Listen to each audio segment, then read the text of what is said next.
Hello বন্ধুরা, তো চলে এলাম ছোট্ট একটা মিনি পার্সেল ভিডিও নিয়ে। তো আজকে সকাল সকাল আবার একটা পার্সেল চলে এসছে। তো পার্সেলটা আমি নিয়ে নিয়েছি। এবার পার্সেলটা ওপেনিং করার সময় তো যেটা হোক, এটা তো আমার তোমরা জানোই যে আমার যে কোনো পার্সেলই আমার বাপের বাড়িতে আসে। তো এটা আজকে আসেনি, এসেছিলো কয়েকদিন আগে। সেটা হলো করে নিয়ে রেখে দিয়েছিলো আমার বাবা, নিয়ে রেখে দিয়েছিলো।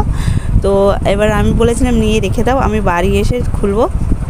তা আমি চলে এসেছি, তার জন্য আমি ভাবছি এবারে পার্সেলটা খুলেই নিই কী এসছে। আমার তো খেয়ালই নেই, কারণ আমি শুধু অর্ডার করে দিই আর বাড়ির লোকজন নিয়ে নেয়।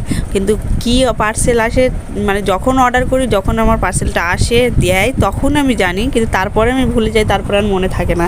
তো এখন আমি জানিই না যে এই পার্সেলের মধ্যে আছে কি।